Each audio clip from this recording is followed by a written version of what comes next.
Bismillahirrahmanirrahim. Kita mulai pertama terkait dengan kenapa kita diciptakan oleh Allah Subhanahu wa taala, apa tujuan utamanya, sehingga nanti kita bisa temukan hikmahnya dan korelasinya dengan Al-Qur'an. Seperti diketahui bahwa seluruh makhluk yang diciptakan oleh Allah Subhanahu wa taala, baik bernyawa ataupun tidak bernyawa, maka tujuan utamanya, puncak dari misi kehidupannya adalah untuk beribadah kepada Allah Subhanahu wa taala. Ini poin utamanya. Saat Allah menciptakan malaikat, ya, malaikat tidak diciptakan kecuali hanya untuk beribadah, walaupun tugasnya bisa beragam. Ada yang bertasbih saja, bertahmid saja, bertakbis saja, Al-Baqarah ayat ke-30. Ada yang kemudian tugasnya memikul arsy saja, ada yang menurunkan wahyu, ada yang kemudian menurunkan rizki dengan izin Allah. Tapi seluruh puncak dari tujuan penciptaan itu adalah dalam rangka taat kepada Allah Subhanahu wa taala tanpa maksiat sedikit pun. Quran surah ke-66 ayat yang ke-6. La ya'sunallaha ma amarahum wa yaf'aluna ma yu'marun. Jadi kalau kita ambil misalnya makhluk dalam konteks tertinggi, sempurna diciptakan dalam arti tidak ada potensi untuk berbuat maksiat dan selalu ada dalam jalur ketaatan, yaitu malaikat. Malaikat pun tidak diciptakan oleh Allah kecuali tujuan utamanya untuk ibadah. Ya, pun demikian kita kembali kepada manusia ataupun juga dengan jin. Kalau kita ingin satukan keduanya, ya, jin tentunya diciptakan sebelum manusia, jadi saya dahulukan, ya, setelah malaikat kemudian jin, saya dahulukan sebelum manusia. Quran surah ke-15 Al-Hijr ayat ke-27. Wal janna khalaqnahu min qablu min naris samum. Ya, sedangkan jin itu kata Allah kami ciptakan sebelum manusia dari materi yang berbeda, dari api yang menyala-nyala. Baik, pun demikian dengan manusia setelahnya. Ya, wa idz qala rabbuka lil malaikati inni khaliqum basyara. Ketika Allah firmankan kepada para malaikat yang sudah tercipta sebelum manusia, pun sebagian kalangan jin yang hadir pada saat itu, kami akan mencipta makhluk baru, bukan malaikat, bukan jin, tapi basyar. Ya, satu dari 5 nama manusia yang umumnya disebutkan dalam Al-Quran pokoknya. Ya, basyar 35 kali disebutkan dalam Al-Quran, menunjuk pada sifat nafsunya. Ins disebutkan 18 kali berpasangan dengan jin, menunjuk pada sifat penampakan dan kelembutannya.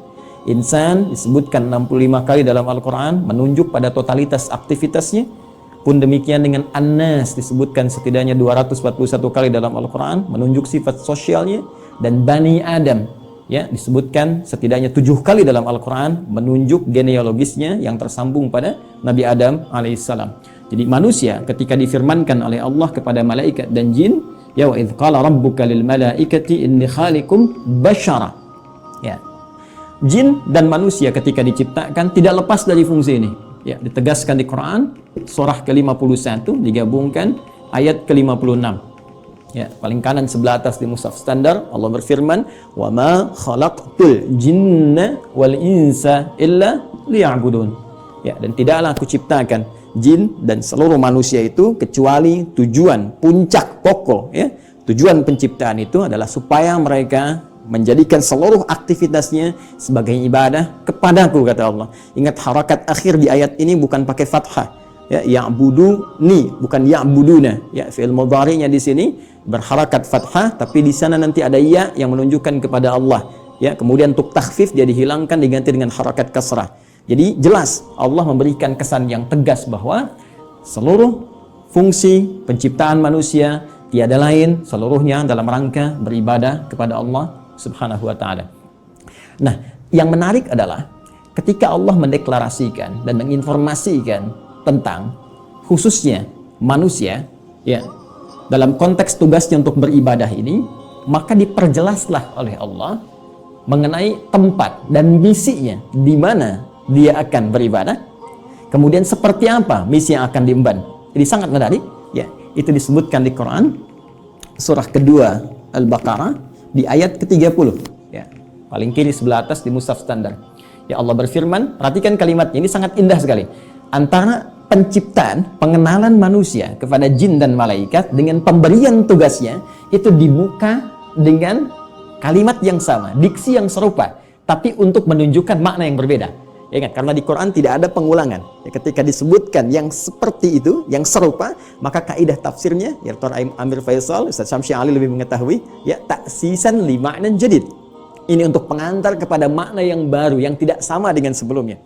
Baik, di Quran surah ke-15, ayat ke-28, ketika Allah mencipta manusia digunakan diksi wa idh qala rabbuka lil malaikah.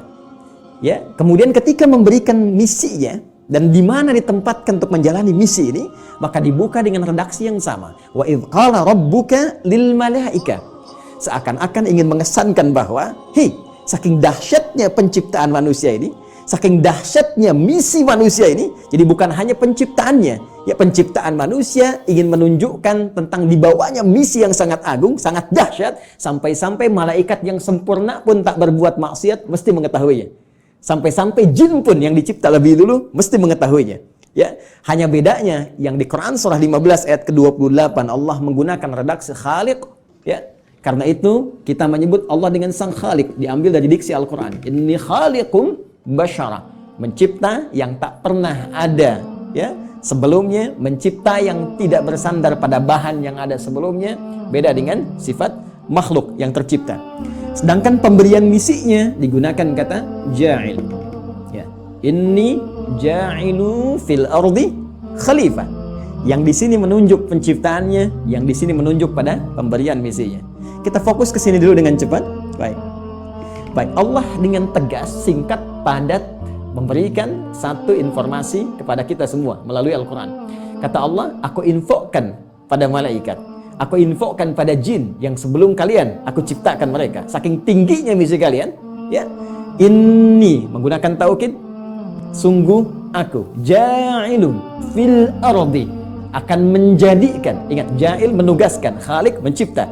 Setelah ciptaan itu terjadi, karena Allah mencipta mustahil, ya, tidak ada fungsinya, mustahil tidak ada tujuannya.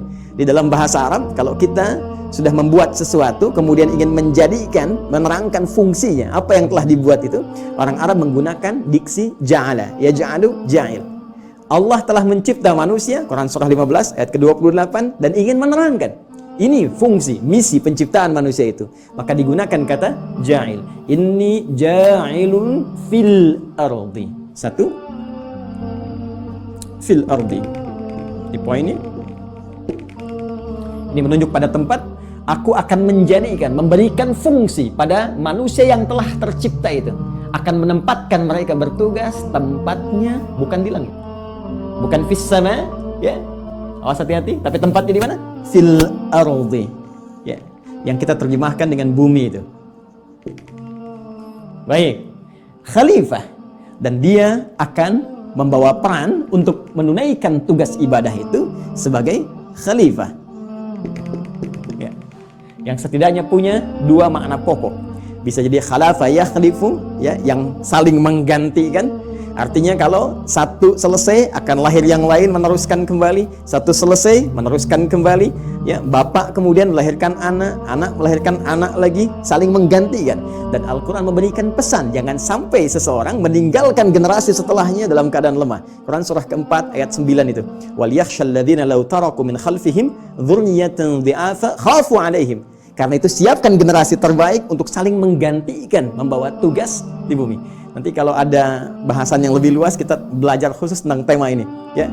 Nanti Allah kasih satu surah khusus yang bukan nabi, bukan rasul, ya, manusia seperti kita, supaya kita tidak berkata ini kan nabi, ini kan rasul. Jadi Allah berikan satu surah yang bukan nabi, bukan rasul, tapi bisa membentuk generasi yang terbaik setelahnya. Yaitu surah ketiga, surah Ali Imran. Imran bukan nabi, Imran bukan rasul, tapi nanti menikah dengan Hannah seperti kita ketahui, melahirkan Maryam. Dan Maryam saat dididik disiapkan, itu nanti bisa jadi pribadi yang lebih baik dibandingkan dengan ibundanya dan ayahandanya. Karena itu Anda temukan surah Maryam surah ke-19, tapi Anda tidak temukan surah Hannah, ya. Tapi bagaimana keduanya mendidik supaya lahir generasi lebih baik dari orang tuanya. Maryam melahirkan Isa. Isa alaihi salam lebih baik dibandingkan ibu dan kakek neneknya, ya. Jadi demikian fitrah dalam Al-Quran. Setiap ada generasi mesti lebih baik daripada yang sebelum-sebelumnya. Bapaknya hafal Al-Quran, anaknya hafal Quran dan paham tafsirnya. Ya, anaknya hafal Quran dan tafsir, cucunya paham sampai hadis dan fiqihnya. Demikian seterusnya. Baik. Kembali ke sini. Pun demikian khalifah ya, selain punya arti menggantikan juga bisa berarti pemakmur. Ya. Pembangun dalam semua nilai-nilai kebaikan. Ya, singkatnya ditugaskanlah kemudian di bumi. Ini tugasnya akan saling menggantikan sampai kehidupan dunia berakhir, dan ditugaskan dalam rangka ibadah ini untuk memakmurkan kehidupan di muka bumi sesuai dengan apa yang telah Allah tetapkan.